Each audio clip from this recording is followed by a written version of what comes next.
What up? What up? What up? Ibn Webb, Ib Webb, Quran is some here. Official Thanks thing going down here. Yeah, I just paused for a second. I just think about when I actually started this and it's all the fun I've been having and just people meeting and what have you here. But these guys I got coming on here, it's been a pleasure knowing them. Wow. Going back to high school days here, just having an opportunity to meet not only them, but the other siblings and parents and everything here. Just this goes to show just how special 33 College Place could be here as far as Immaculate, the high school I went to. Didn't know what the hell I was walking into going there. But walking up out of there, I kind of figured it out, by then, just as far as just a great community, what have you. And you know, riding around with Dave or, just seeing Jim, John, and Jimmy and all these guys here just out and about and playing ball with these guys and everything, just having a blast with them. Well, it was a thrill and still is a thrill to this day to just know that they're doing well and obviously they moved on with their lives or what have you here. So it was only right just doing this here that I was able to try to get a hold of them. So hopefully I get them all. But we're gonna go from there, talk some Immaculate, some sports, everything in between, and just have some fun here. Like I said, really been looking forward to this. So hold tight. You good, man? Nah, fellas, I appreciate this. Thank you. I mean, like I said, when I started this or whatever this stuff here, man, as far as I was just like, if I get a bunch of people on as far as siblings, man, you guys are it. So I appreciate it. And again, I know everybody is scattered all over the place. Dave in Puerto Rico now. Congrats on the move. That's good. That's good stuff. Here. Is it North Dakota or South Dakota? South, Sodak. Okay, I'm not even pretend like I know what that is. Yeah, there you go. Actually, I've been to North Dakota. I've been to North Dakota. Where at? I was over by the university over there, North Dakota State. I was over there. Had to go out there for about a week. Oh, Fargo. Yes. So I had to fly in, obviously, from over here to Minneapolis to Fargo. So yeah, so I went out there, and I know John, you guys are scattered. John, you in Massachusetts, right? Yeah, like 20 minutes south of Boston. And Steve, you only one that just stayed put, huh? Jersey, Caldwell. No doubt, no doubt. Nah, man. But again, like I said, I appreciate this. And I know I'm missing the sisters, but hopefully they'll forgive me. And said, do it. Yeah, I know. I remember you said that. I just need to know. I never asked all y'all at once, man. How the hell was it just growing up in that house, man? Survival mode for me. Jim can start. It was awesome. Okay. We you always had people to play with. There was always, like Dave and I were so close in age that we were really like, a lot of kids growing up have your best friend or whatever. We were each other's best friend. And I mean, that continued. Well, we became roommates and, I was a best man at a wedding of his. And so yeah, it was nice. There was always something to do. There were always people to play with. Mm-hmm. And it was awesome. Yeah, how about you guys? I'll go quick. So, man, it takes years to realize this, man. It was 8 of us in that one house on Glen Park Road. Wow. One bathroom. Woo. So I guess it's luckily all the 4 boys came quick, but yeah, same thing, man. Neighborhoods, like old school neighborhoods, playing outside, all that. Always sports going on, always stuff going on. And then competitive. I think all of us probably at early age, just ultra competitive. And it changed over the years, but early on, definitely some scraps. So we laugh about them now, but definitely early on, you're playing 2-on-2, you're gonna get into it. It's ending in a fight. Uh-oh. Is that accurate, John? Yeah, I mean, being the youngest, just always trying to keep up with these guys, and yeah, probably that little brat that got in a fight with all of them and took my lumps over the years, but came out on the other side is the biggest one. But like I said, we were always so close, so it's not like I had any hard feelings. It's just the way it was. It's what made me tougher, made me be who I was. It was like having 3 living role models in the house. And it's crazy. I mean, just thinking about it, even all that with John, Jimmy and Dave just mentioned, Steve, just how do you figure it out, man? How do you figure just navigating all of this, man? For me, that's all you know. So there's Right. nothing to like compare it to. So we didn't know, any other life, like, and as far as coming up, like, I was a little bit more of a gap between Dave. So Dave and I would get into it from time to time. So I'd get frustrated and then try to get on John about stuff. But then the older ones would get on me for getting on John. So I got it double weight. But like I said, like when it's all it's hard to, put it up against anything else. And, like it was chaotic, but, we had 2 great role models as far as our parents that, just brought us up with a lot of love. And, to this day, they're, still, such great role models for all of us. But it was definitely hectic at times and, close quarters. But it's all I know. I wouldn't have it any other way. Nah, I think kind of thing that probably tied a lot of y'all together is obviously sports, and then obviously Holy Name. Let me ask, even before like the Holy Name stuff, did you guys, outside of just playing recreationally, did y'all do anything organized wise, no matter what the sport was, or y'all just played amongst each other? We Holy Name, when I was in like 2nd or 3rd grade, they tried to put together a baseball team, but I think we had like 2 games. One of them got rained out or something. So that didn't stick. But basketball was like their main deal. Okay. So you had 4th through 6th a team, and then the 7th and 8th. And but other than that, you know the area, right? Glen Park Road, right where it is. Right. It's that, and It's crazy. I grew up right across the street. Yes, Not even sir. knowing Yeah. until high school. I grew up right. Yeah, so there's a church down the street from us that has a nice, it's funny going back and looking at it now how small it is, but at the time we could get a good football game going in that. So there was a church on that street, and then up the street there was another church, and the same type of deal. In the back of it, behind the church, they had again, it's tiny, but we were like 3rd, 4th, 5th grade. And we would the way I remember growing, we were playing every single day. Mm-hmm. I mean, every single day. We had it in television, but I mean, that was for when it rained or. You said in television, you talk about the video game in television. In television. Oh, no, I had it where you had like the thing, you had to slide through the controller and press. Oh, yeah. Yeah. Yeah. And the circle controller, I think it was like your hands be sweating next, you know what I mean? Yeah. Nah, I remember. Yeah, I remember that. Yeah. Yeah, I can still hear. There was a free game that came with, or did it come? We played a game Snafu, and it was just snakes. And again, you think of what these kids are exposed to now and this type of things they're playing, and it was just 2 snakes chasing each other, and you'd bite the tail off the other snake, and I can still hear the sound in my ear. But anyway, we would go to either one of those things, and it was nothing organized. It would just be every day we'd be out there, and we had a good friend that lived up the street named Anthony Candia, who passed away. Rest in peace, Anthony. And then we had friends who ended up moving back to Italy. Their parents were from Italy, and they lived around the corner. So we would play with them, and we had a kid named Hatari who lived up the street from Glen Ridge.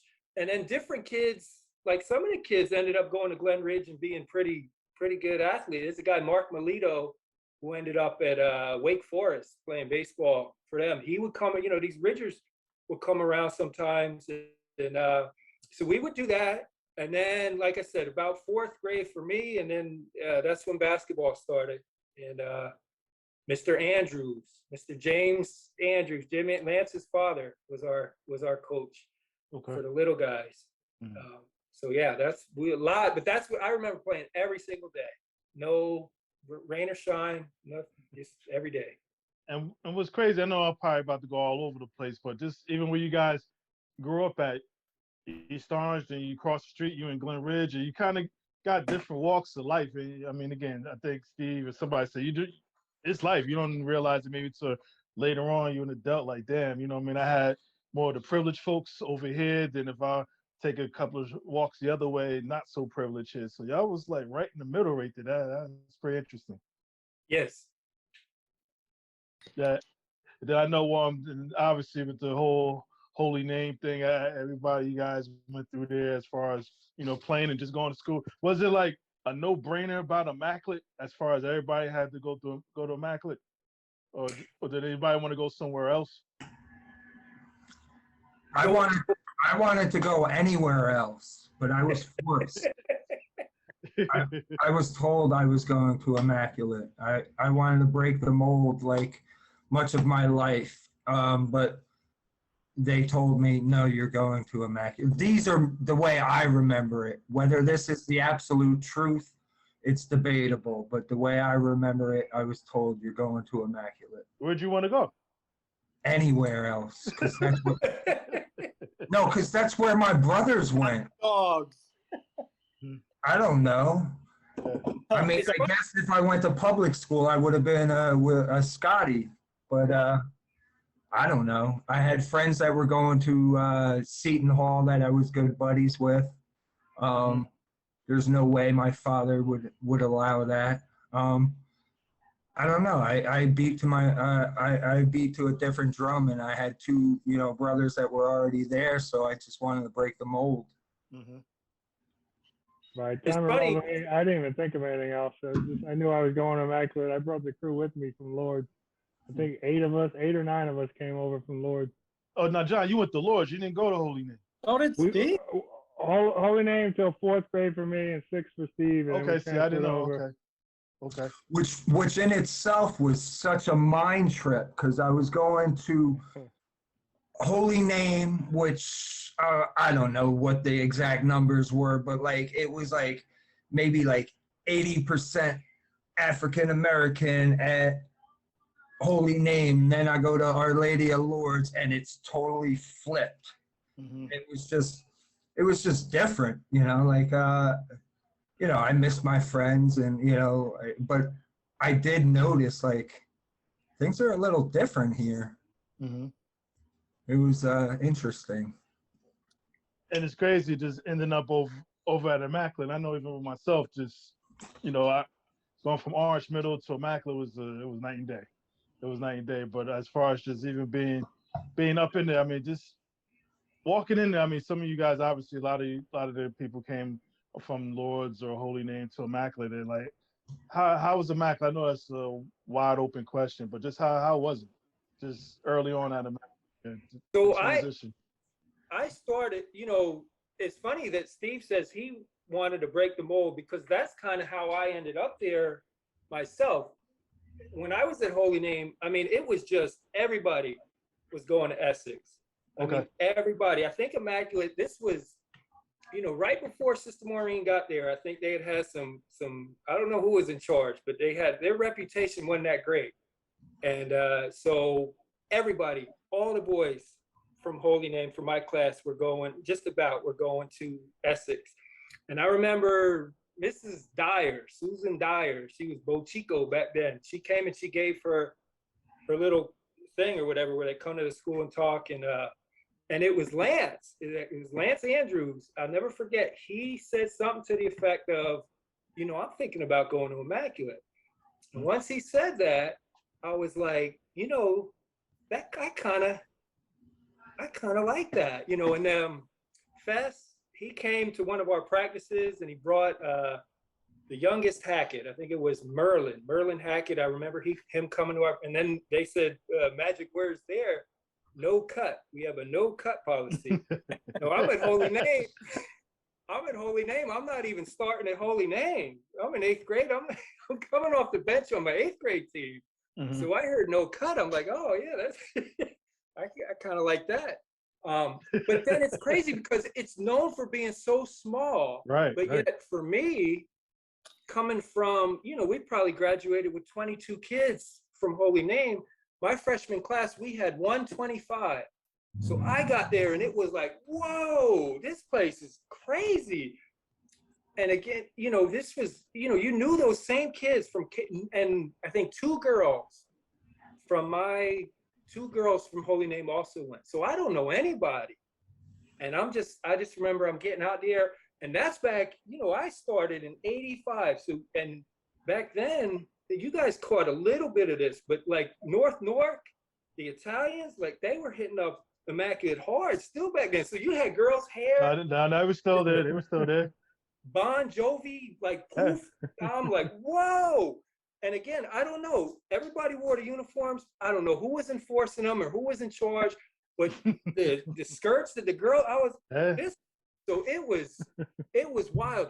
And because we came in there with so many kids, and they just came in, like we came in very, like there were like 3 or 4 fights the first week with like freshmen and upward. So coming from Little Holy Name, where everybody knew each other, it was like the Wild West. It was fascinating. It was crazy. Mm-hmm. And then I saw, so remember too, so like, you've had the interviews with Lee and Lamar, and we had played them my 8th grade year for the GIL championship. Okay. So I saw these guys, and so they're all there, and I'm looking at them like, again, I didn't even start. So I'm like this, so I'm looking at them like heroes, like, oh man, like, like I almost wanted to go up and ask for their autograph. Like, hey, it's Lee Mullins right there. Oh, there goes Lamar. There, and that whole team kind of went to the high school. So, they all knew each other. And then Reggie was there. Reggie had been to Valley. So I'm like, oh, there's Reggie Lewis. Oh, there. So it's like being at, I'm watching the summer league and seeing like out, and I'm like, wow, all these guys are going. That's cool. So yeah, it was quite the experience for me. How about you? How about your other guys? So for me, it wasn't that big of a shock because my difference was that a lot of girls from my class at Holy Name went. It was like 8 or 9. So I had some familiarity with them. And then the Immaculate team, no offense to anyone, we weren't good, but they didn't have any real like heavy hitters. Keith Rivera, rest in peace again, but he was there, but like nobody, the guys that were good in my class, same guys that but they were from scattered areas, you know what I mean? Like you had East Orange guys, the North guys, Orange guys. So it wasn't like a heavy GIL centric that league, because when I went in, that for me and Jim is different. I was already kind of highly touted, and because I came into a lot of talent that I wasn't prepared for. But whatever. Mm-hmm. But early. I kind of eased into it, but the story I always tell is before I started there, Jim was like, yo, act like you don't know me. That's what you told, yes, you said, yeah. Man, I don't care, whatever, man. I'll just go and make my own way. It ain't no biggie. But Lee Mullins did come. He's like, yo, did your brother say not to talk to him in school? And I was like, yeah, he did. I don't think I said that. I don't recall that. Yeah. And so you wonder why I didn't want to go to Immaculate. Yeah. Jim, what was all that about, man? I don't recall that. That would be very crummy. That would be a crummy thing to do. And it wasn't, it wasn't like I was some, Joe Cool or anything. Mm. But I think if I did say it, what it was, again, going back to me and Dave being so close, I think, we were really, like I said, we all growing up, we were like best friends. Yeah. So I think possibly if I were to have said it, it would have been like, man, you kind of like, see, he's taking it the wrong way. It was more like, you have to spread your wings. You have to, don't come around, we're close, but, go, you make your own friends. You can do it.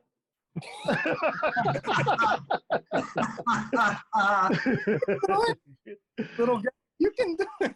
Yeah, man. And John and Steve, you guys had to follow these guys here. I know John. I mean, like, probably everybody, man. Like, when it's all said and done, like, you had some people with you along with yourself here. Like, I mean, when you walked up in there, it was just. I mean, again, obviously you had to follow these three, but in the same breath, the guys you came up in there with was some heavyweights, man. Like, including yourself, man. How did it go for you? It was an easy transition. One, feeling comfortable knowing, I got 3 older brothers who've been through here. So, just feeling comfortable having been in the gym before and all that. But then Troy Austin was huge. Like he early before hoops even started, he was just talking it up and getting everyone all excited. And, we had played against each other. I think our team scored 3 points against them, but they knew who I was. So like, it was just like family from day one, just welcomed me with open arms, and you just never looked back.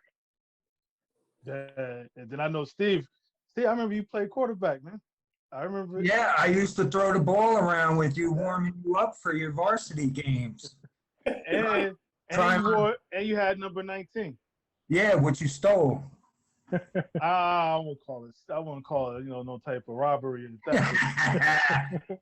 I believe you said you wanted it because your affinity for Bernie Kosar. I don't know if it was no bro. I mean, he was a hurricane. He was a hurricane, if nothing else. But I don't think that was. But I remember, I remember. Yeah, you was quarterback. I remember that very well. Yeah, I tried my best not to make you look bad while I was warming you up. Cut it out, man. Cut it out. But I mean, just kind of even with all this different ages and times there. I mean, and I'm sure you guys have had these conversations throughout the years. Like, probably stat wise, John probably might prevail in all this, but your era is probably better than probably the rest of your siblings, I would assume, like at Immaculate. I mean, I know you might try to be modest here, but well, I mean, the stats, we ended the season my junior year 16 in the state. I mean, we had a really good team, led by Omar and Cheese, Omar and Gil. And obviously the football team did their thing too. I didn't play those senior years, so it was just fun to watch them. Mm-hmm. But hoops was my thing, and we were just solid because those guys had all mostly played with each other, all the way up. Yeah. And you just mix in a couple pieces here and there, and just we were good. We got our experience the year before. We lost to Irvington in the counties, and then that next year we were ready and made the big gym and made it to St. Anne's in the States. So, but it's tough because I look at the Lee Mullins of the world and stuff like that, and what was his name, Kobe. Like all these other guys were like legends in my mind. So it's hard to compare. Well, Jim, I say, that team. This is my honest opinion. Underachieved. That'd be my opinion. Your squad, that basketball team. That'd be my opinion on them. I mean, y'all were loaded. Yeah. Y'all were loaded. I mean, this is Monday Night Quarterback 1,000 years later, but it's that. I would definitely say that. I don't know what it was. It was just. It's a shame that it's a shame that technology isn't up now. Because I would love to go back and just look at some of those. We played Seton Hall prep. Lost them twice. Yeah, but in the counties it was the Elite Eight. It was like the game to get into the semis, and I believe it went to overtime. And I still remember. I don't know if this is a dream or if this really happened, but I swear there was a play. Dave remembers everything, where the ball went into the back court, and it was late in the game, crunch time, and we may have even had the lead. Maybe somebody in the comments can clear this up. And they threw a pass, and Mike Shannon was there, the point guard or whatever, and he wasn't looking or something, and the ball went into the back court. That's how I remember it. And he went and he was running for it, and instead of picking it up and getting a backcourt violation, he called timeout. Does anybody? I think Finn remembered it too. I remember later on when I was teaching that he kind of had that same story. But anyway, that's neither here nor there. We didn't win the game. And then the States, yeah, we actually played a school that my mom taught at, St. Mary's. Like That's the first the game. round, first round. y'all won. Yeah, that's the game that I Yeah. really would love to see a video of, just to kind of break it down and see what happened. But I mean, I can't argue. And I was on the team, but I wasn't on the team. So, it was not really anything. I don't know. I don't know what to say. I mean, I can't argue with you. I know we did play St. Anthony's my junior year, and, we did the same thing John teams did. We went there and got smacked, and but that's what happened back in those days. You gave it your best shot. And then the thing that I would be interested, this is weird to kind of, but John, what did Tiz? If I don't mean to take over your show. Oh no. John, for me, like, one of the things I thought about was the role that the Colonial Hills played in getting us, and Fest would do a real good job of, of course we played Essex, we played in the counties. He'd always try, especially those last few years, to get real tough games in our scrimmages. But, from scrimmage season to the end of the year, it's a long time. John, what did Tiz do? Like, how did you guys kind of overcome the lack of competition that you were getting in the CAC to be able to? I mean, so that junior year, our non-conference was like St. Benedict, St. Mary's. Most of our losses were the non-conference teams. But yeah, just playing them. The scrimmaging was tough because all the guys were playing football, so it was just really me and Bruce just going and practicing. With the Mitch Jules and the Sean Reds of the world, and then football would end, and the rest of the team would show up. I'm forgetting someone big, but yeah, Benedict, St. Mary's. I ain't so good. Yeah, but yeah, I think just non-conference, he would try to beef it up as much as possible. Wayne Hills, we played. They had like a 7-footer. Wasn't he pretty big and good? Yeah, and I think the non-conference wise, they always did all right in regards to the level of competition in the teams. I know even when we played non-conference, the St. Anthony's, I see the Essex Catholics, as you mentioned, Jim. But I was always remember, like, getting over that hump with those teams. It was just like, even during my time, we didn't have like no like notable win against anybody. You know what I mean? And I think about you guys at that Essex. I know I said it the West and all. I was like, man, they came in that gym and just ran them the hell up out of there on TV. Yeah. And if nothing else, I mean, I don't know what you guys feel. Just playing in that, how fun was it just to play in that gym though? I had a blast. I don't know about you guys. I loved it. Magret? Yeah. Yeah. I was using Lord said the same thing with that line where you had to cross the line to make Of course. So I was used to that, so I loved it, and I just loved how close the walls were, especially with my gritty play. Like, it was an advantage for us. But sorry, I cut someone off. Go ahead. I still love playing there later pickup games when we were playing pickup with. I used to play a lot with like John, like when they were younger adults. Like Gil and Cheese and John and Troy and Deshaun Rucker and all those guys would come, and I would still love shooting there. And then they were having a 3-on-3 for a while. Oh, they had a tournament down there? Oh. Yeah. And I mean, then it was, it had to be like 5 or 6 years ago was the last one, but they were having a 3-on-3, and it was still like playing there. Still very kind rims. They're very, very much so. And I think even that was right up his name for you. I know Dave's not necessarily fond of him, but Jim Bryan, that was right up his alley as far as defensively, like just pressing the hell out of people and everything else in that gym there. I mean, like, yeah, I used to. So I never had any beef with Jim Ryan. I was not a huge fan. Steve loved him. I love him. You love him, yeah.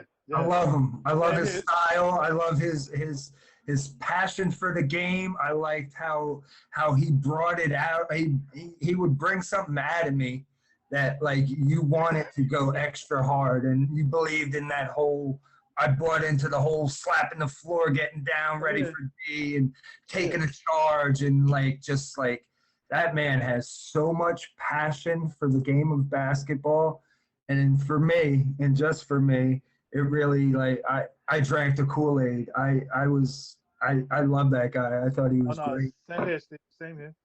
Coach Ryan would say, Coach Ryan, he would, I mean, to me, he was one of the greats.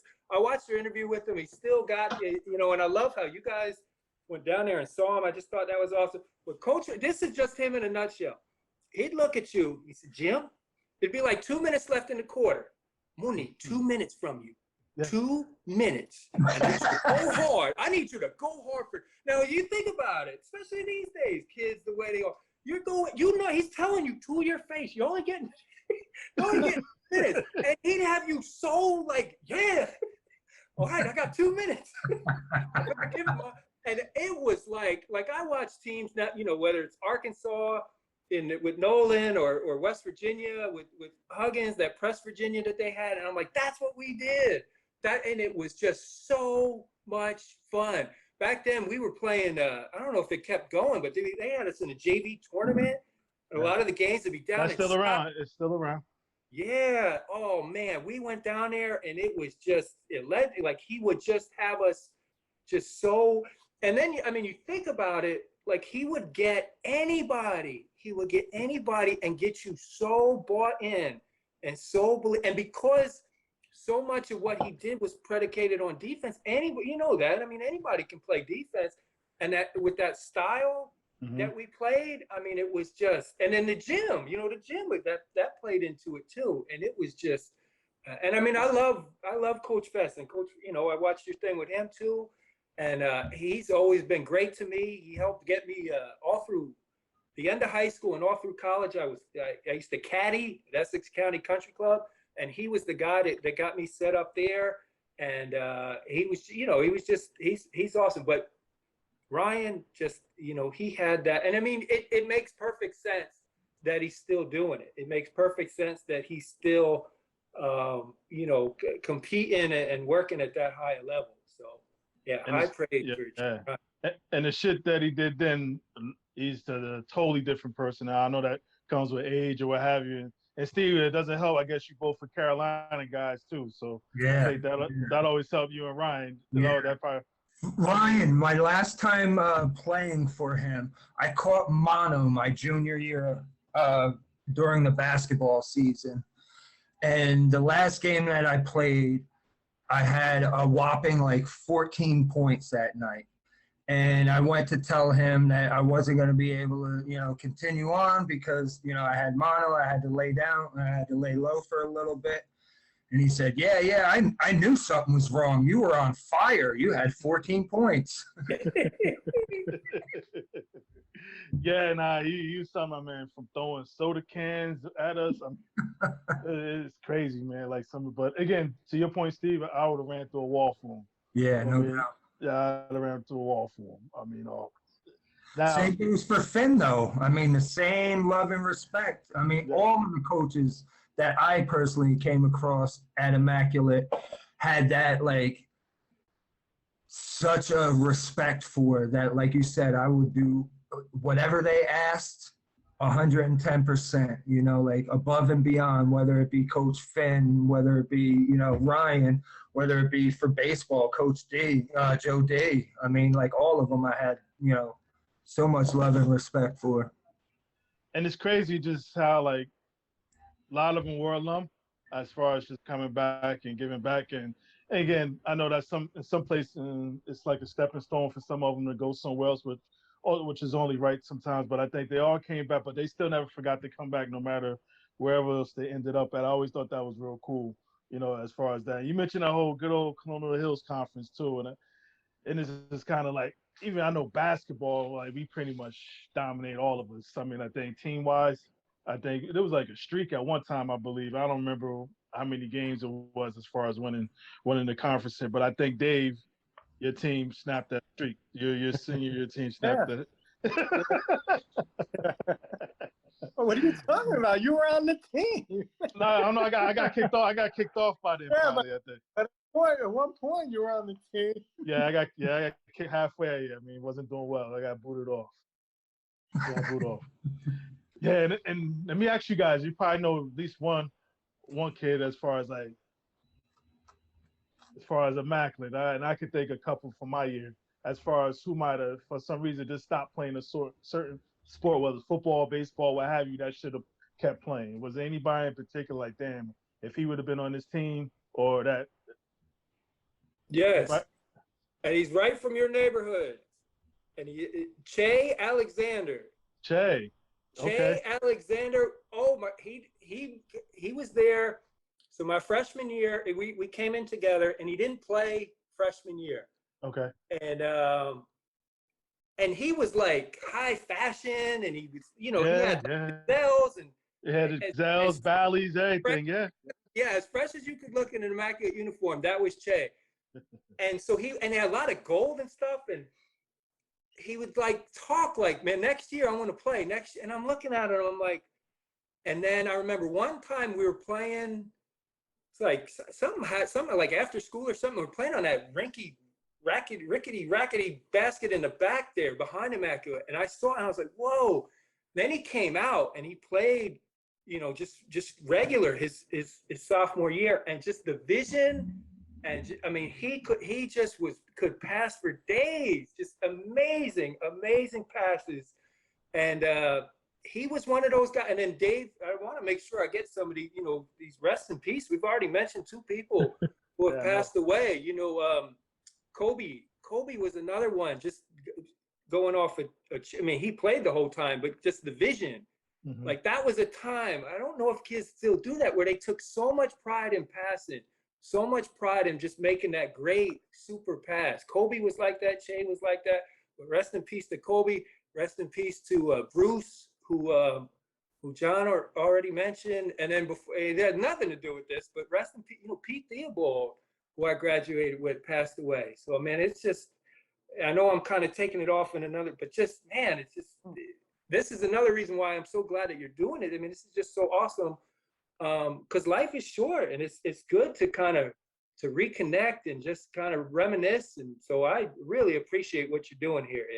I appreciate it. It's interesting you mentioned Che, and I'll jump back to other guys about that, but I just don't want to forget this. Speaking of the Theobalds here, I know you mentioned Steve. I know you jokingly, I didn't take your number, but I will say something about a Theobald here. It was actually, to this day, I probably still feel some kind of way if I was to run into Chris Theobald. And I like, this is back when I was he's the same your class, Jim. So he had the one face mask, like the Dan Marino face. I had that as a freshman.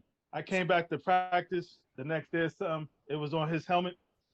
You don't know how upset how upset I was. I went over, and Mark Hardaway obviously lived in my complex and everything else. I'm like, Mark, like I got a couple of these freshman guys here. We thinking about doing something to Chris. Just in regards, because like I said, he took my face mask and put his shitty one on mine, and then we never switched it up. But I got my chance back at Chris.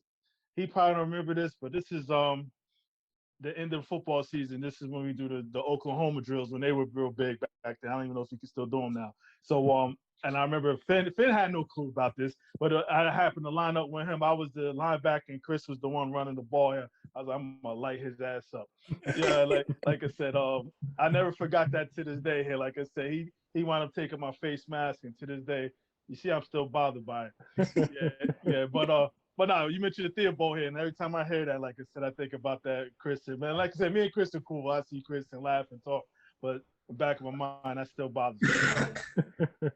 But is anybody else in regards to you guys, in regards to like somebody that might have left the school or just stopped playing something? Like, damn, I wish he would have still played or what have you. Yeah. So I'm gonna take it in a different direction because it gets no play, but baseball wise, yeah. Will Boone, and I didn't know you knew your dad.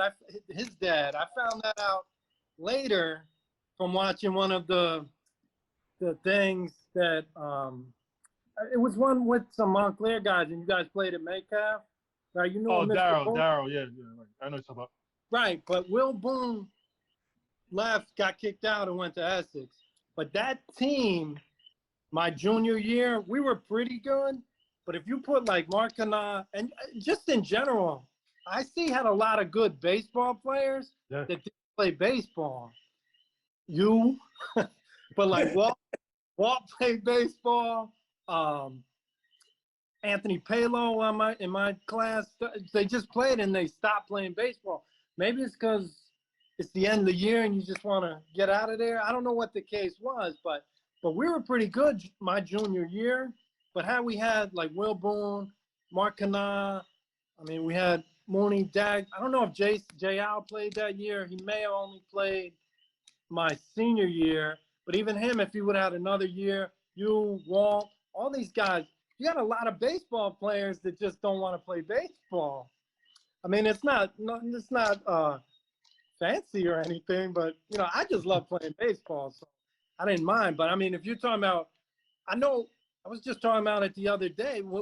My junior year, we had Glen Ridge on the ropes, and they were like 5 in the state. I mean, we were a decent team, but we just weren't deep. You know what I mean? Like we had like one guy at each spot. Yeah. Nah, to your point, baseball, I mean, like you said, gets overlooked. And interesting, obviously the whole thing with Chris. Chris was great. I know Chris was like all county. Yeah, Jay was first team, so I mean, definitely was a lot of great people. And to your point, who knows what it was back then? I know, especially now, it stinks. Like a lot of people don't play baseball as much neither. So I don't know what it was back then as well. So I don't even know. John, anything, Steve, like these guys, like in your classes. Now Steve, well, you was speaking of rest in peace. You was Keon. Were you with Keon? Keon, and then also Ches Avalone, who also passed. Yeah. Yeah. Keon was awesome in hoops. That was my guy in hoops. And Ches was a lineman for the football team. But our grade was 94, so right before that upswing of football and basketball greatness. We were the down years before the great years. I was right before Gil and Reggie. But it's funny how my junior year was for football. It's funny how I'm sure once again, if you went back to the actual video, it wouldn't play out as such. But I have sports memories that play like movies. Mm-hmm. So our last game versus Glen Ridge, my junior year, we had switched up we had Eugene Theobald for the quarterback the whole time. I believe that's how it played out. And then for the last game, we switched up all our offense. And we went to, I believe we had given Gil the quarterback spot. And we had this dude, Jeff Kronheim. And we were just, Jeff Kronheim up the gut for 4 yards every time. One of those things just beat it. And they couldn't. And we just up and down the field. It was a close game. And then we're up I don't even know, 6 points or something like that, or a field goal or something like that. The last play of the game, we're sitting there. It's a rainy day and it's, Thanksgiving game. And I'm playing on the right end or left end. And last play of the game. And all of a sudden, Sam Delaney starts busting out for the left side, and I'm like, keep containment, running, keep containment. And I just throw my whole body at him and just hit him, and we're sliding in the mud, and the ball just over, I don't even remember who it was, just over their hands.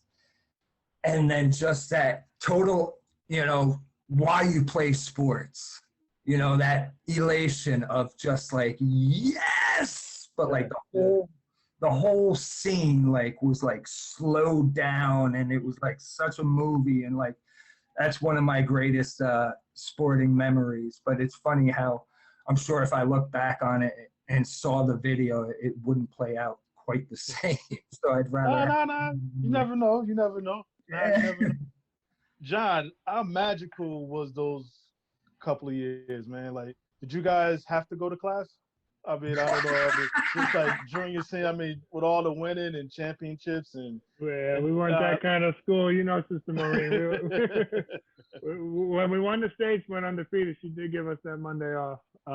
But yeah, no, that was the thing. We took it all. It's athletic and academic excellence. We took it serious, and I mean, look at some of the degrees. Gil got Rutgers, and you know, Troy Right. went to Duke, and Phil Hunt went to UConn. I mean, we were going on and going to college and getting degrees, and you know, everyone's doing well and having good careers. Yeah, no, it was fun times. It almost like growing up with the Lauterhahns, and we didn't know any different. We were just having fun. Yeah. And that's why, to the other question, I can't think of anyone like, oh, I wish they played this or that. Because you know, we graduated with 41 in our class. Everyone did everything. Everyone Crazy. played. 41. Yeah. I mean, senior year, I wish Sean Red played baseball, but he was prepping for college football. I don't blame him. We weren't going to be anything anyway. I just loved playing with the kid. He was hilarious. But yeah, so to that question, I don't think I have anything. That I know. And even with that being said, and I think for the older people at the Mac, probably the coaches and those looking back, y'all brought back those late 70s teams, like those memories as far as them winning titles, championships, and everything as well.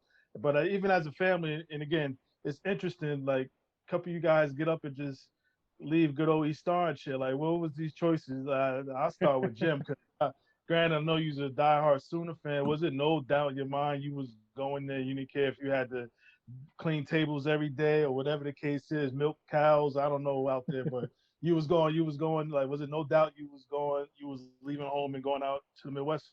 Yes, yeah. I don't know. I loved Wayman Tisdale. And that kind of got me into the basketball, I went basketball first, and then I started getting into their football team, and you know, that's Jamel Holloway and Brian Bosworth, Keith Jackson, and all that. So I mean, it was just a lot of fun. So I thought at that time I wanted to do like broadcasting, like sports broadcasting. So I thought, well, I already love these teams. Let me just go out there and. But I didn't look at the fine print, and out there, journalism and mass communications is all together. So you had to know how to type, and I couldn't type. I was a hunt and pecker. So I couldn't do that. And, but I loved it. I just loved it out there. You know, I would keep going back and forth between Jersey and Oklahoma, but I ended up staying out there for probably 3 or 4 off and on years after I graduated. Just great people, great friends, people I'm still in contact with. On game days, I send out 10 group texts. So it's not one group text with 10 people on it. It's 10 separate, like that's how my network is out there, because I used to referee, so I got to know a lot of different people there. So anyway, so then, yeah, I went from there back to Teach at Immaculate, taught there for 12 years.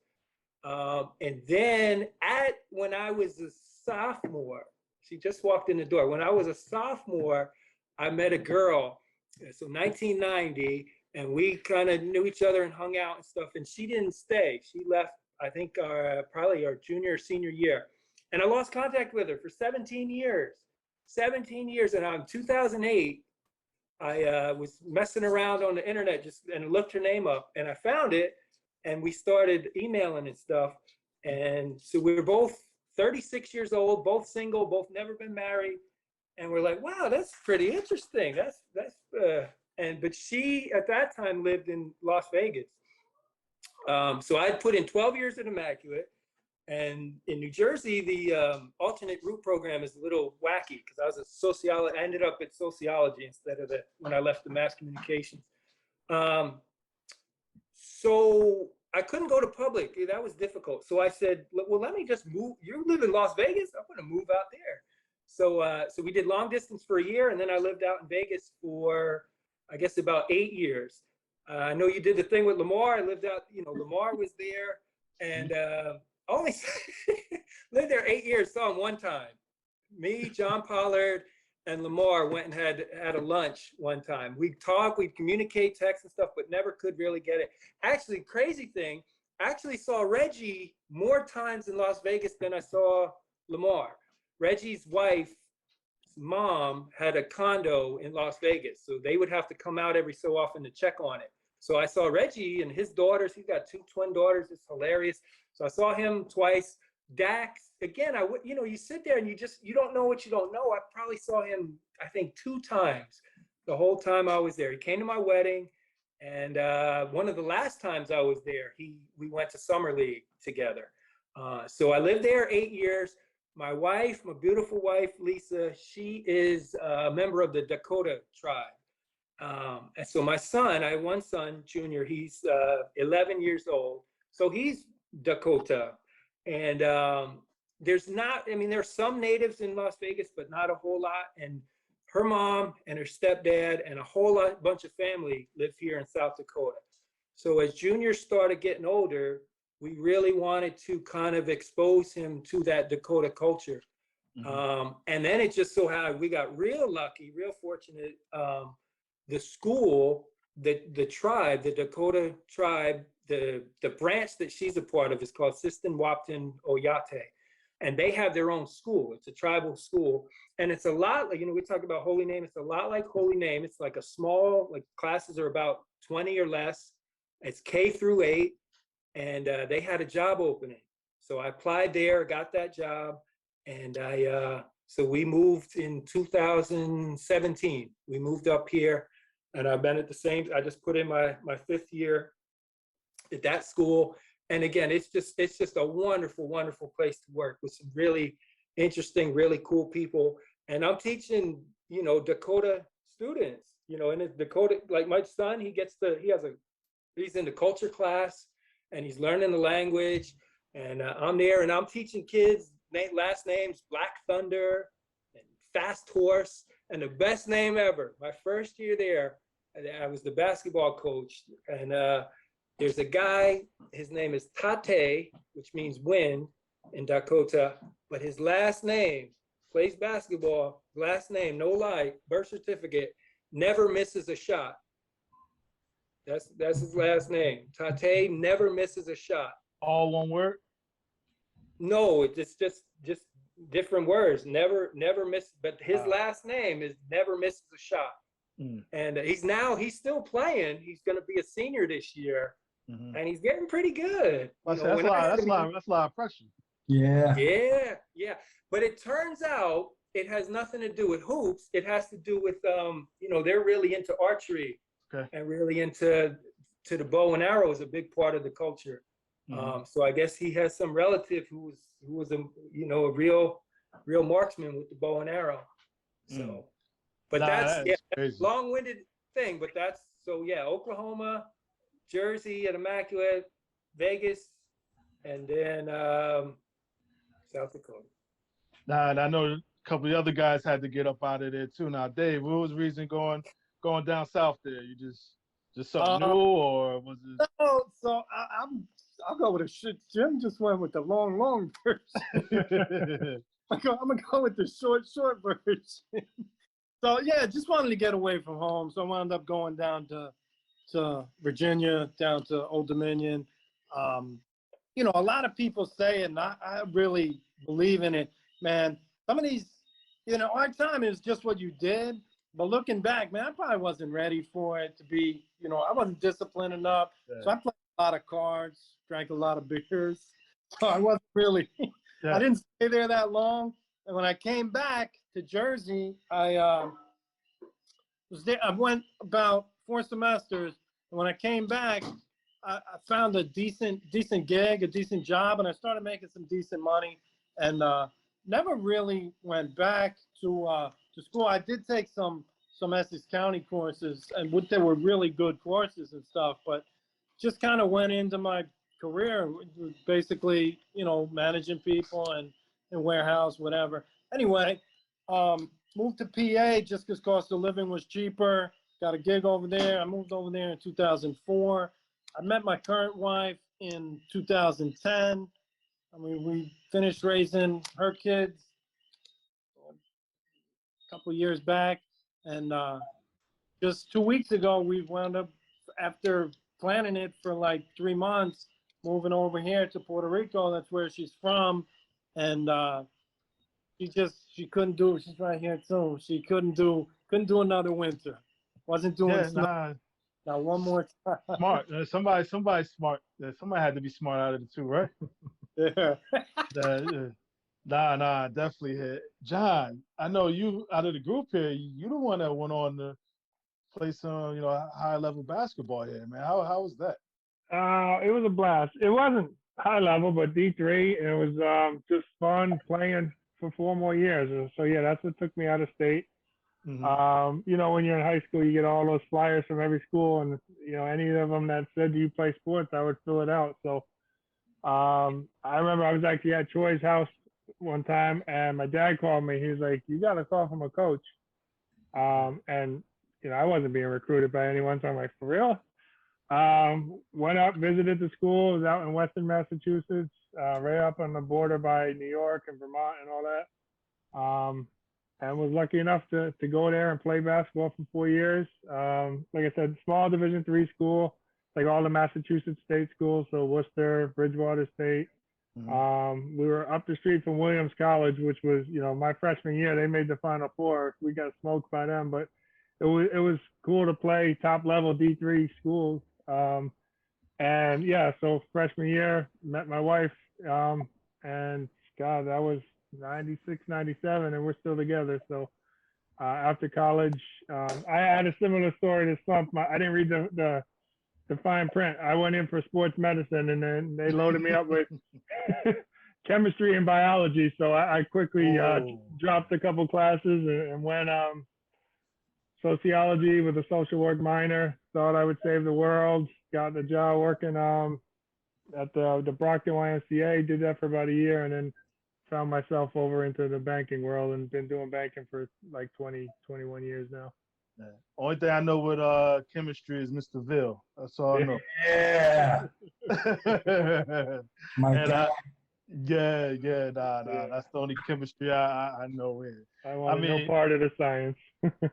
now I know you guys being fathers is just interesting, man. Like, and obviously you guys growing up close knit along with your sisters and your parents. Like, how important is that to you guys? Just being fathers and making sure they know whenever possible when all you guys get together. I know sometimes not as far between being where you guys are at living wise, but just how important is all that to you guys? To me, it's the most important. Like the family, just the fact that the four of us can get out here and run bits with you and just chop it up. Family means everything, and I want to make sure that my kids feel the same way. That family is important. And to me, family doesn't mean just blood relatives. Right. Like you're treating us like family on this thing. To me, those close knit friends can be family. The Jerome Grahams of the world, Troy Austin, Sean Mart. Mhm. Family can be extended. But yeah, I want my kids to know that family is important and it should mean a lot. And that's why I love getting home like we did last weekend. And I don't know, I'm probably rambling. I'll let some of the other guys take it. But yeah, this favorite title I have in this world is father. Yeah. The other three ain't gotta be quiet. Okay. It, because we have one, we're tight. Yeah. We're all three of us are tight. It's just the three of us, and my school is 50 minutes away. It's like, so it's almost an hour away, and all his friends live on the reservation, so they don't live in this town. So he has no friends in this town. He tried to do soccer, and but that didn't, he ended up not liking soccer that much. And plus, he didn't know those kids, so he'd be stuck on a team with these kids he had no idea who they are. So when he's not at school, like on the weekends and stuff, well, now he's into Fortnite and stuff, but still, we're like I'm his guy, and all growing up I've been his guy, because he was, again, he didn't have his cousins and stuff weren't really around, so it's just him. So when he'd go to the playground, I'd be on the slides with him. I'd be on the, do all the stuff with him. Now he's older. We go to the park. It's just he and I. We go to the park together. We play, we play basketball together. He likes tennis. We play tennis together. But yeah, it's like John said. I mean, it's just absolutely amazing, and it's just what life is all about. It's the job. I don't think of them as jobs, but yeah, husband and father are two things that make life worth living, right? Yeah. Nah, hey, about you there, Steve? Yeah, my boy just a couple weeks ago graduated from Montclair High School. Congrats. Yeah, and like John spoke of, he brought his family down, and Ann's kids were over, Trish's kids were over. Family is so important, like growing up with such a large house in a small house. It took many years to actually like have that mean so much to me, like so for me,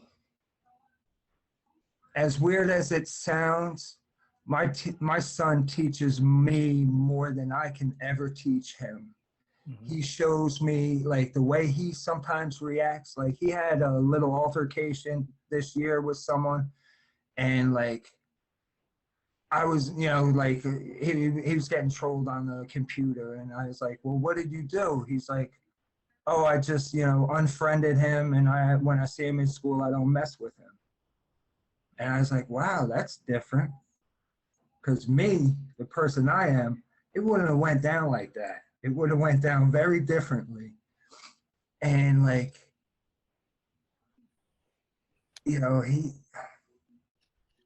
he's my everything, and family is so important. We all, get together as much as possible. And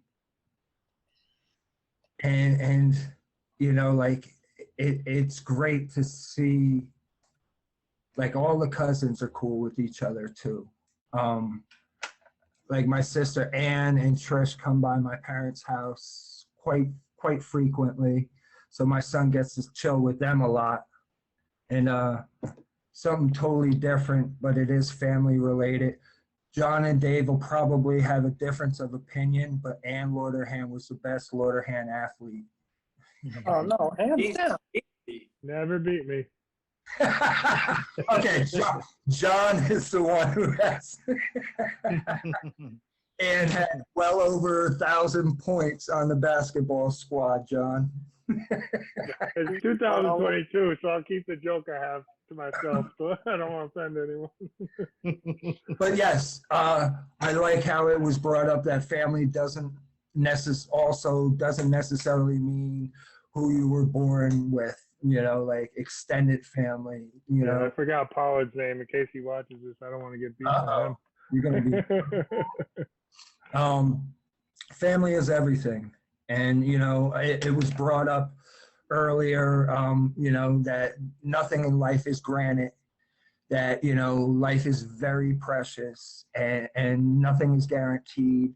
So, I try to tell my family, whether it be my brothers and sisters, my mom and my dad, or extended family, I try to tell them as much as I can how much I love them and how much how much they mean to me. Because we were brought up with some really good core family values, and family is everything. Nah, man, that's good stuff, man. And congrats on that. The high school graduate now. He's an adult now, right? Yeah. Yeah, I know they say time flies, so I'm starting to see that. And I always appreciate when I get a cute little glimpse of you and yours. Man, that warms my heart, man. That's cool, man. So precious. Nah, that's Beautiful cool, thing. Nah, that's cool, man. Dave, man, I ain't forget about you, man. I know you got those boys, man. Yeah, I'll just go quick because I it's I don't want to bring a downer on it, but Nah, it's all good, man. no, man, it's tough because I know Steve has the same thing, but when you have two with someone you don't really get along that well with, it's a little more difficult. So I know I spend a lot of time trying to measure myself with the way my dad brought us up, or my parents. And if you don't have divorce in your family or anything, it's hard to know kind of how to handle it or how to deal with it. So I beat myself up a lot about not being as good a dad, I guess, as I think I should be. But I try, every time I talk to my boys, they're so loving and caring, and I'll say, sometimes I'll say I wish I could do more for you guys, and they'll be like, "Nah, Dad, we wouldn't change it for anything." So, it's hard sometimes because I guess my dad kind of, I mean, no one really brought it up, but man, my dad would never miss a game. Yeah. Never miss a game. Yeah. And you got so many kids going through all these sports and different things. Plus, he's working, trying to support our greedy asses. Right.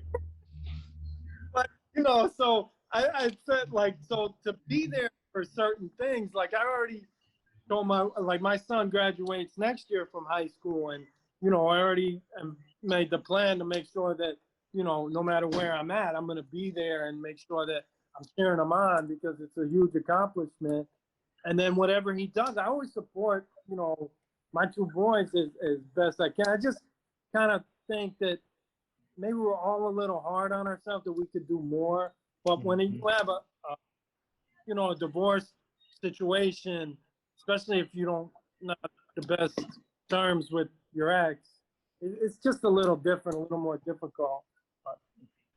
Now, I say this though to that though, Dave. I think we all can attest to this. I mean, we all could probably beat ourselves up one way or another here, but with these kids here, that cape never comes off of us, man. Like that's one thing I've learned. Like no matter what you think, and to your point, you brought it up in regards, they happy to see you as much as an excuse or something you're trying to give them. They ain't trying to hear. They talking to you right then and there.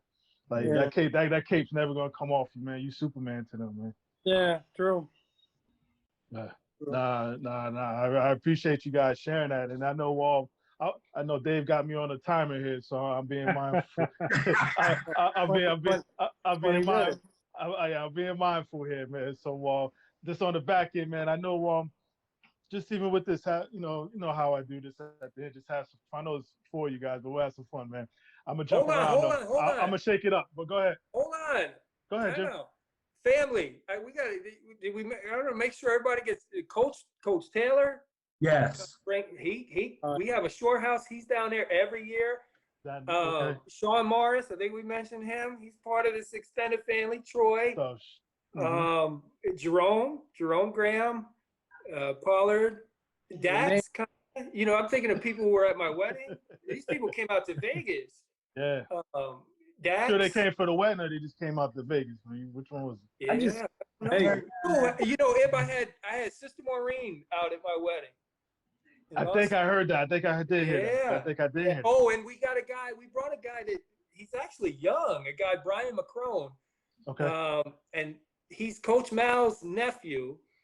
And he was the best man at my wedding. It's a huge age gap. We have no time to get into it, but he's part of that family. Am I missing anybody? Mitch. Mitch. Yeah, Omar Mitchell. Yeah. Nah, and I think a lot of those people you mentioned obviously is immaculate related, man, as far as one way or another here. And it's crazy. I mean, small school, but like I said, big hearts, and people continue to treat each other like family to this day, man. Like I said, I would have never thought that walking in there back in '88 or what have you. Luckily I made it out of there. Some close calls, but again, just it was cool. It was cool here, man. But I was gonna ask, I'm gonna shake some of these questions around here. Real quick, let me. Obviously, Ann is the most decorated. I'm teasing. She is the most decorated, and I've never been prouder of any sibling than Ann. And she, I like to think I pushed her because we were 2 years apart, always playing. I teased that she never beat me, but in all reality, I know how important Ann was to the family and to the legacy at IC, and I'm just teasing. And her husband too. Well, Jay Black, yeah. Yeah. That's IC royalty right there. Yeah, nah, that's definitely true. That's definitely true. Definitely true here.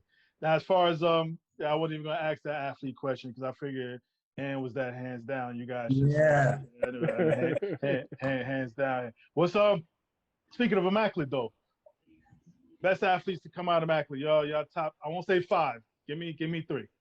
Each of you guys. Give me 3. For me, it's Gil Cheese and Troy. Weak. No. That's cool, man. Yeah, that's no argument. Yeah, that's I'll solid. go with That's real solid. I'll go with the argument, the people I didn't, but Lou Rasciopi, because that's when everyone says he got to be in there. John doesn't, Rich Kana, and then no one else is gonna put him on Is there. these yours, Dave? Because I know you got an issue with some of this stuff. No, I'll give you mine. I'll give you mine. So I'm gonna go Jalen Carey because I got to see him play. I'm gonna go Gil Ross. Yeah. And then I'll go Rich Kana. That's real solid. Jim, like a deep thought, huh? Yeah, I need to go Steve first, then back to you because your hand over your mouth. I will tell you, I pass. I pass. Have some fun, Jim. Have some fun. Get out of here. No, because you're getting all kinds of trouble. What kind of trouble you gonna get in? Nobody coming out this South Dakota. No, everybody. Nobody coming out Everybody this. was great. They were Nobody all coming out. great. Trust me, Jim. Nobody coming out this. Especially you got the natives on your side too now. Nobody. Yeah, Nobody coming out there, man. I'm not. Can I ask you? Can I narrow that down into a sport? You could do it that way, sure. All right, give me a basketball. See now, do you want who I saw Or whoever, whatever you want to take it. However you There's want. no wrong answers. This is yours, basketball. This is basketball. No, I'm not doing it. I'm not doing it. I'm not. You just said yes. Jim. No, because you got different positions. I stay out of these things. Let Steve go. Do I get a sport or? It's up to you, Steve. I know Jim is bailing out on us. He's bailing It's out. art. It's like art, man. You can't judge art. It's just He's But you're the artist. But you're the artist, so it's your art. I'm out. Go ahead, Steve. That's really tough.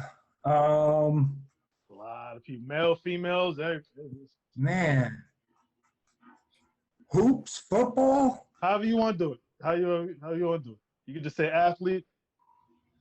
I know the group texts go on, so I know someone's gonna bow out, but I put Ibn Webb up there. He was one talented athlete. Don't do that just because I'm sitting here talking. Hold on. I have someone, Noah, that I do want to mention. I had a list here of things I wanted to make sure I mentioned. No, I do. Good. Jacqueline Jones. Yeah.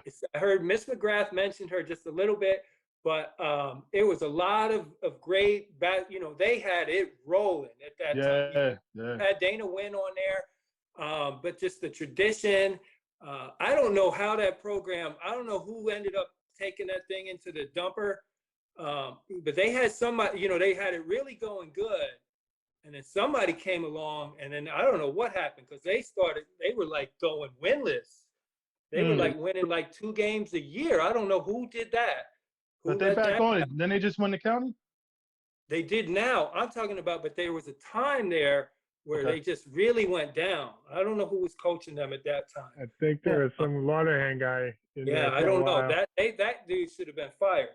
But Jackie Jones does not in that pantheon of great ones.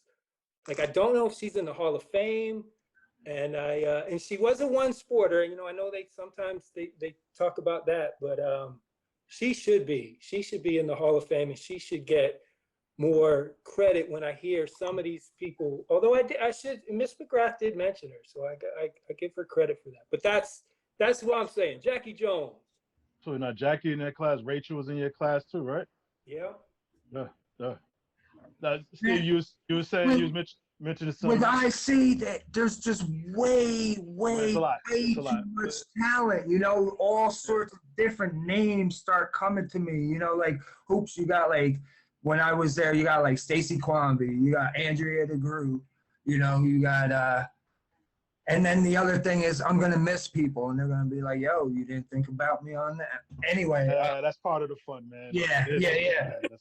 You got, you know, when I was coming up, you had, you know, I remember going to games to see my brother sit on the bench. And when we went to those games, you know, like I remember seeing, for the first time, seeing like Lee Mullins dunking and being blown away, like, oh my God, that guy can dunk. Oh my goodness. And Kinsler and you know, like Kobe Sanders. And then like you know, you have Dave Cohen. He was pretty nice with hoops. You had, you know, your class, you had Jay Al, you had Mooney, you had, you know, you had Kinsler, you had, you know, Keith. There's just so many. My class, you know, Phil Hunt was nasty in football, went to UConn.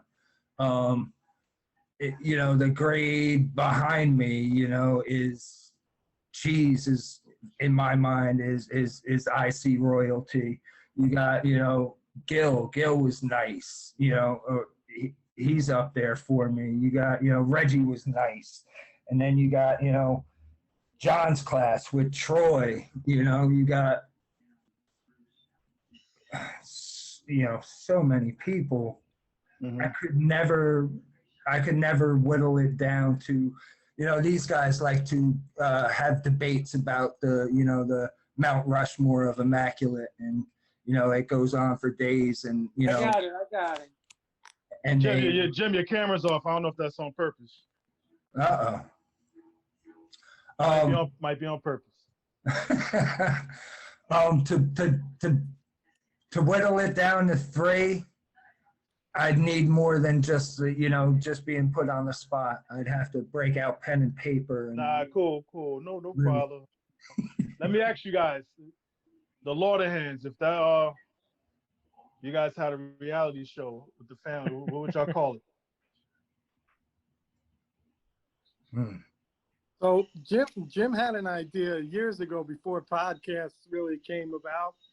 And he was like, yo, imagine if we just did like a podcast, like a radio show, just call it The Brothers. Just The Brothers.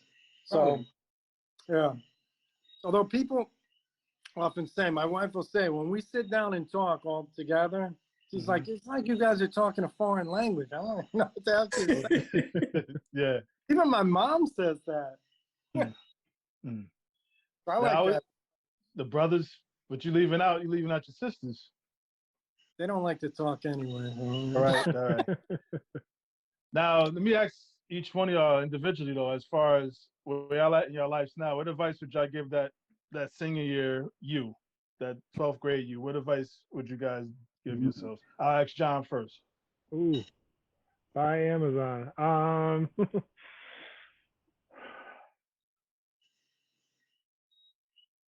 that's a tough one.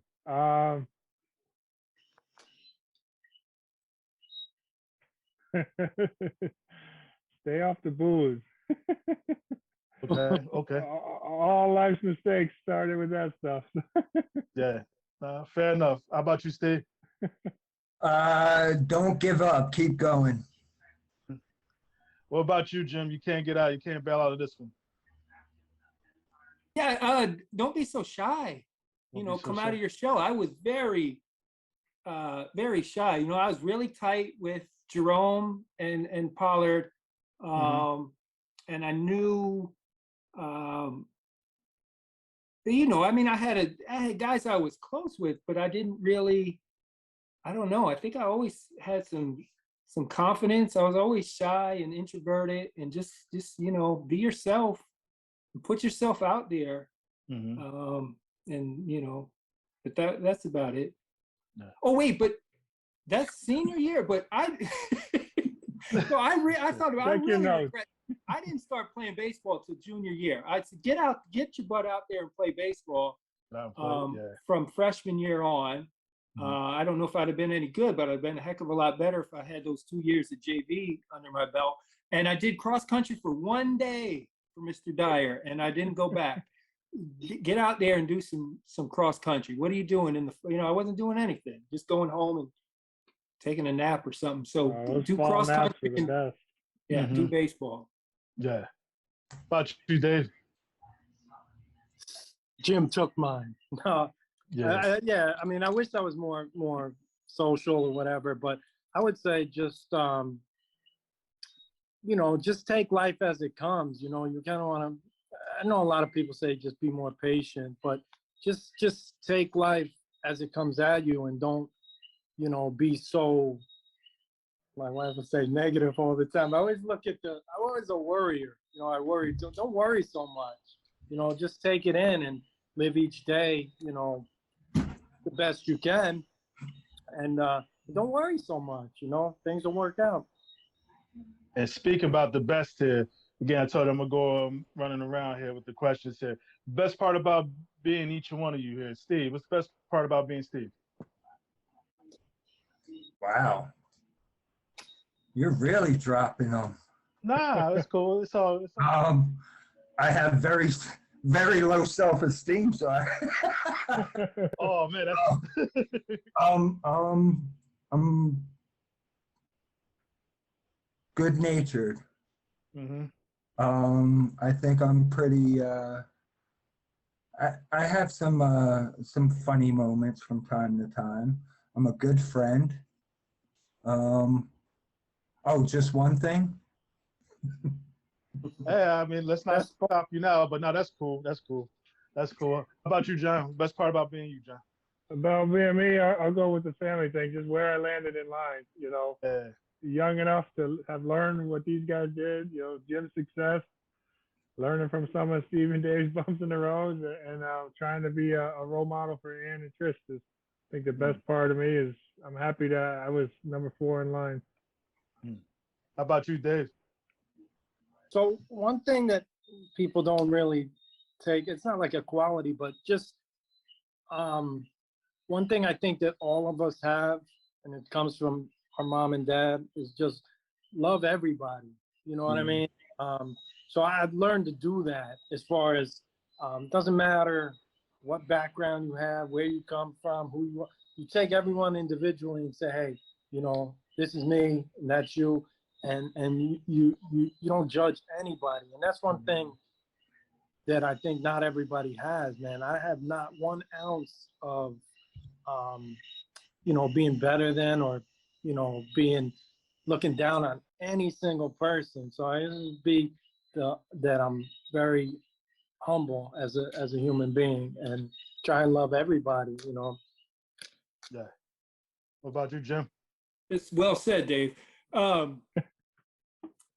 It's just first, what am I? I'm a white male, heterosexual. The privilege. You gonna give us the demographics? I check all the boxes, right? So I have to acknowledge my privilege, but I just have lived such a blessed life. I turned 50 this year. I have an amazing wife, a wonderful son. We're very close. You see how close we are. You hear a lot about families. My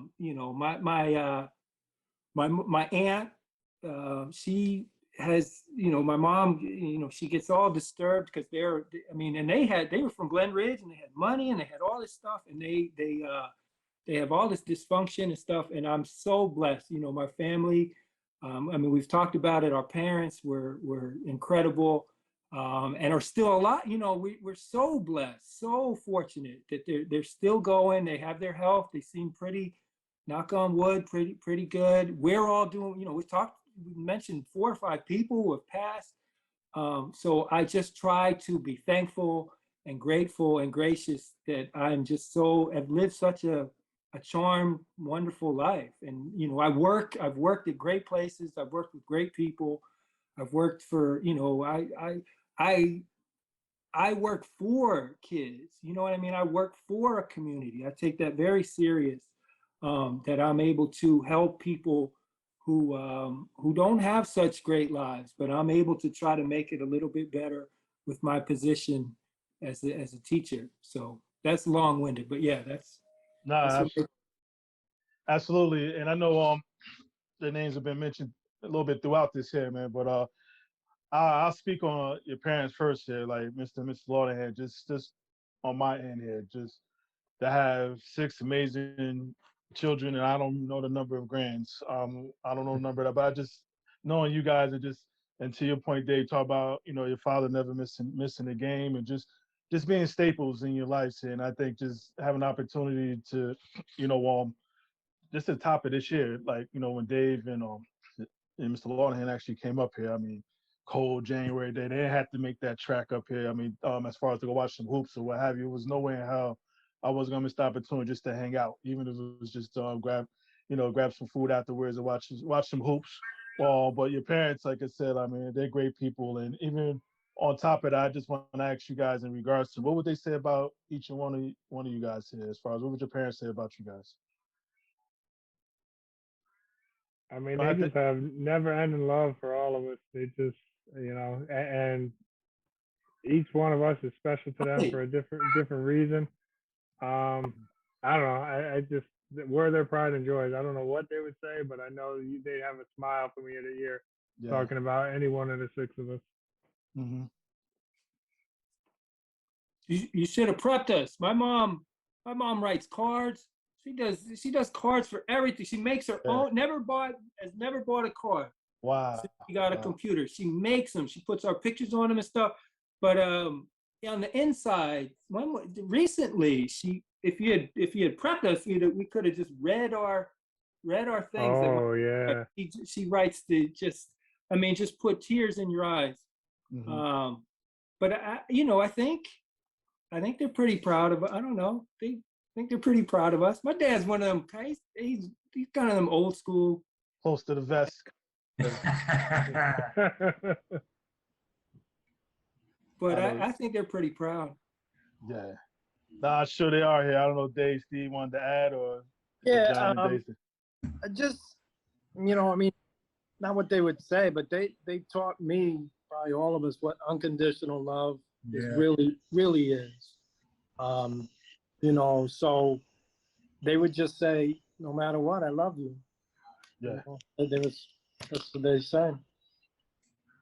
And it's crazy. I mean, not a good opportunity meeting you guys until high school, but I could probably literally from the end of my complex throw a football to your street. Maybe not up to your house. I had that kind of arm, but I think I at least can hit the beginning of the street a little bit. But just to be that close and not to meet you guys till later on, and like it's been a joy. And I mean, I think obviously technology has been great, especially in the last few years, a lot of this stuff. But just throughout, just hearing you guys, whether it's through somebody else or what have you, just knowing you were good as far as had some rough patches, but damn, don't we all?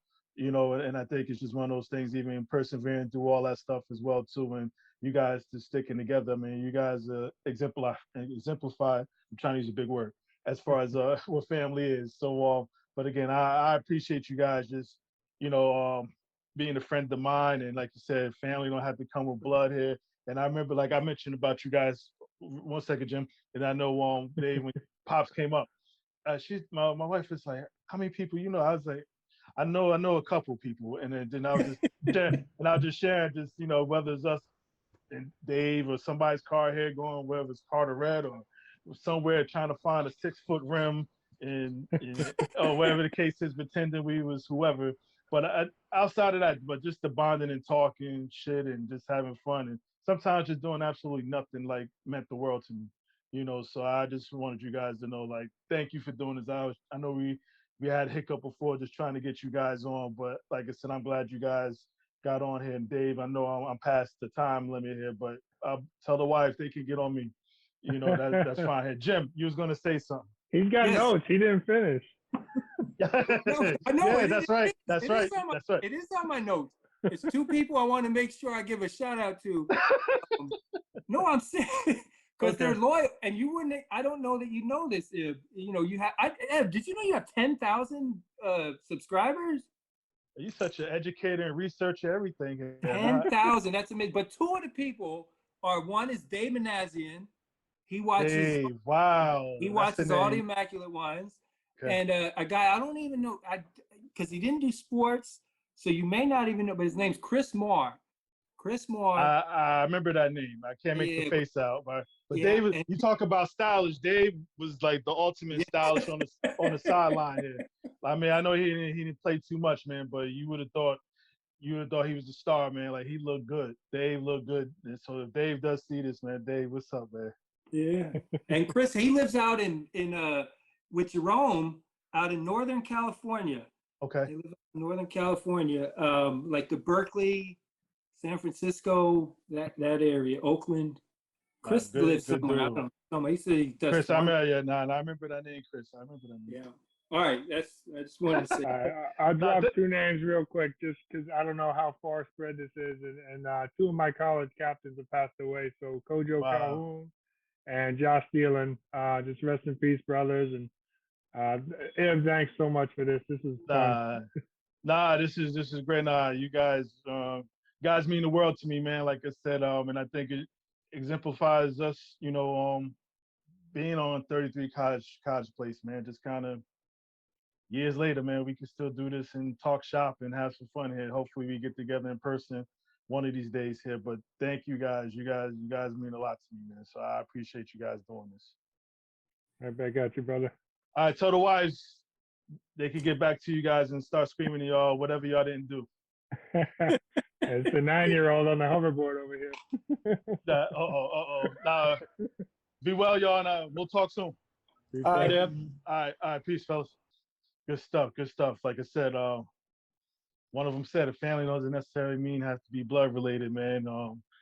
However it's gonna be, I mean, as far as just the connections that you make throughout life here, and this is just a prime example of how blessed and fortunate I've been just to meet a lot of people, Jim, Steve, John, and Dave. Thank you for the opportunity, just to sit back and talk shop for a little bit. That said, I'm gonna just step away. I put my hand over my heart. That means I feel you. Yeah.